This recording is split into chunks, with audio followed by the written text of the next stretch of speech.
안녕하세요. 커피와 독서를 사랑하는 서울 아산병원 이비인후과 교수 안중호입니다.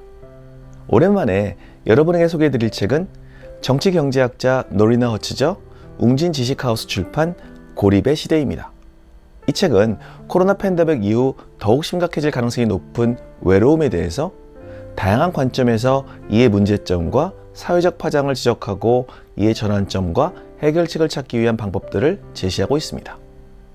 이 책의 원고를 작성하면서 여기저기 검색을 하다가 이탈리아의 한 마을에서 식탁에 앉은 채로 사망한 지 2년이 지난 독거노인의 시체를 발견했다는 뉴스를 접하게 되었습니다.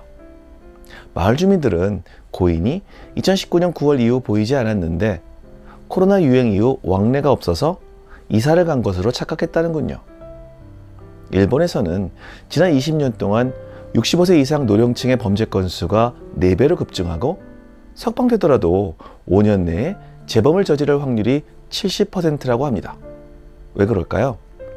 사회에서 홀로 고독하게 살아가는 것보다 오히려 교도소에서 다른 수감자들과 공동체를 이루며 외롭지 않게 지내는 것이 낫기 때문이죠. 무료 의료 서비스는 덤입니다. 세계 최고 수준의 고령화와 급격한 가족 구조의 변화로 1인 가구의 증가를 보이는 우리나라 역시 예외가 아닐 것 같아서 걱정입니다. 아파트에 사는 인구가 늘어날수록 이웃 간의 왕래 역시 점점 더 줄어들었습니다. 외로움부 장관, 즉 미니스터 오브 롤리니스를 들어보셨나요? 해리포터에서 마법부 장관은 들어보셨을 텐데 영국에는 외로움부 장관도 있습니다. 바로 2018년 1월 신설된 부서입니다. 영국인 8명 중 1명은 의지할 수 있는 가까운 친구가 단 1명도 없다고 답했고 영국 직장인의 60%가 직장에서 외로움을 느낀다고 답을 했습니다. 2019년 말부터 지금까지도 자가격리, 사회적 거리두기를 강제하는 코비드-19 상황은 영국뿐만 아니라 전 세계 사람들의 외로움과 단절, 소외감을 더욱 악화시켰죠. 그러면 외로움부 장관은 무슨 일을 할까요? 가족, 친구들 간의 유대 강화에 중점을 두어 복지사 상담제도, 퇴직자를 위한 공동작업, 고독 극복 캠페인이나 관련 단체들을 지원하는 역할을 한다고 합니다. 일본 역시 세계에서 2번째로 고독 고립대책 담당실을 설치했다고 합니다. 여러 연구 결과들에서 외로움은 운동을 전혀 하지 않는 것보다 더 우리 몸에 해를 끼치는데 외로움은 알코올 의존증과는 비슷한 수준으로 비만보다는 2배나 더 우리 몸에 해롭다고 합니다. 다른 연구에서는 외로움은 담배를 매일 15개비씩 피우는 것만큼이나 해롭다고도 보고합니다. 인류는 태생적으로 혼자서는 제대로 생존을 할 수 없는 존재였습니다. 그래서 진화론적 입장에서 항상 무리의 일원일 때 안정감을 느끼게 되고 혼자 있을 때 경계심이 높아지고 심리적으로 불쾌감을 느끼게 됩니다. 그래서 우리가 외롭고 타인과 거리감을 느낄 때 겪는 고통과 불안은 탁월한 진화적 특성이라고 합니다.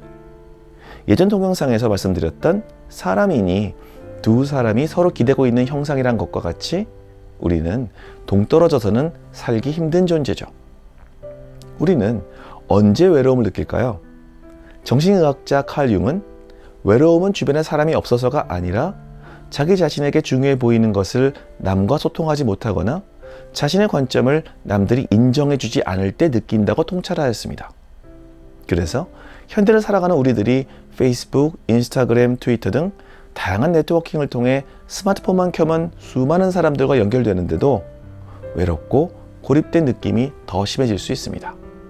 그래서 내가 올린 페이스북 게시물에 좋아요가 몇 개 달리는지에 연연하고 혹시라도 이전보다 좋아요 숫자가 적으면 외로움을 느낄 수도 있을 것 같습니다. 저자는 외로움과 고립을 극복하기 위한 나라별 다양한 문화 특색들을 소개하는데 특이하게 우리나라의 콜라텍과 먹방을 예로 들었습니다. 원래 콜라텍은 1980년대 청소년들이 건전하게 놀 수 있는 문화 공간을 만들자는 취지로 시작되었는데 현재는 놀이공간이 부족한 중장년 노인들을 위한 공간으로 탈바꿈을 했습니다. 또한 먹방이 폭발적 인기를 얻고 있죠. 혼자 사는 사람들이 가장 외로움을 느끼는 순간은 식사 시간이라고 합니다. 그래서 유튜브로 먹방을 보면서 식사 친구 삼아 같이 식사를 하는 것이죠. 먹방을 시청함으로써 홀로 식사할 때의 외로운 느낌은 실제로 많이 감소된다고 합니다.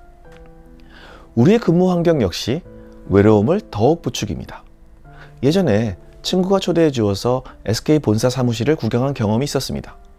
새로 리뉴얼을 한 사무실 공간은 핫데스킹 제도를 통해 직원들마다 정해진 사무 공간이 없이 그날그날 본인이 선택한 책상에 앉아서 업무를 소화합니다. 친구는 업무 효율의 극대화 및 공간 비용의 절감 면에서 핫데스킹 제도의 장점을 이야기했지만 저는 그다지 공감되진 않았습니다.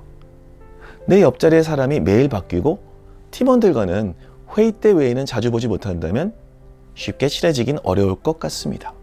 물론 직장은 친구를 사귀려고 가는 곳은 아닙니다만 직장에 친구가 없는 사람은 자기 일에 지적으로나 정서적으로 몰입해 있을 가능성이 7배 적다는 보고도 있습니다. 또 영국에서 2019년 시행한 설문조사에서는 핫데스킹 방식 근무자의 19%가 동료들로부터 소외감을 느낀다고 응답했고 22%는 팀에서 유대감을 느끼기 어렵다고 응답했다고 하네요. 어느 방식이 더 인간적이면서도 효율적인지는 앞으로 여러 차례 실험이 진행되어야 할 듯합니다. 팬데믹 상황에서 재택근무를 하는 직장인의 비율 역시 급증하고 있습니다. 제가 근무하는 서울 아산병원의 경우에도 IT 인력들의 재택근무 비율을 늘리려고 준비를 하고 있는데 재택근무자들이 가장 자주 언급한 문제는 외로움이었고 면대면 상호작용 없이 일하는 데서 오는 고립감을 이야기하기도 했습니다. 재택근무가 결코 생산성을 올리지 못한다고 판단하는 회사도 늘어가고요. 이 밖에 외로움과 고립이 주는 많은 사회 경제적 문제를 언급하고 저자는 마지막 장에서 팬데믹 이후 외로움과 고립의 시대를 극복하기 위해서 사회 안전망을 구축하고 불평등한 사회 구조를 개선해야 한다고 주장합니다. 또한 지역 공동체 의식을 강조하는데 코로나19 대유행 이후 우리가 개인으로서 꼭 해야 할 중요한 역할로 익숙한 온라인 쇼핑과 디지털 거래를 조금씩 줄이고 오프라인 쇼핑을 늘려서 소상공인들을 지원하자는 의견도 내놓습니다. 솔직히 300페이지 넘게 외로움과 고립의 이런저런 문제점들을 지적하다가 마지막에 제시하는 해결책은 조금 부실해 보입니다. 그렇지만 오늘 소개해드린 책인 고립의 시대는 복잡한 현대사회에서 막연하게 느껴왔던 외로움과 고립에 대해서 잘 정리하고 공동체 의식을 통한 따뜻한 인간성 회복의 필요성을 느끼게 해주는 좋은 책이라고 생각합니다. 이 책에 대한 저의 평가는요, 커피 3잔 드리겠습니다. 영국의 한 신문사에서 영국 끝에서 런던까지 가장 빨리 가는 방법이라는 질문을 현상 공모했습니다. 많은 사람들의 지지로 1등으로 당선된 답은 무엇이었을까요? 좋은 친구와 함께 가는 것이었습니다. 친구와 와인은 오래될수록 나아진다는 말이 있듯이 이 동영상을 시청하시는 여러분들도 좋은 친구들과 오랫동안 인생을 즐겁게 여행하시길 바랍니다. 감사합니다. 건강하고 독서하는 하루 되세요.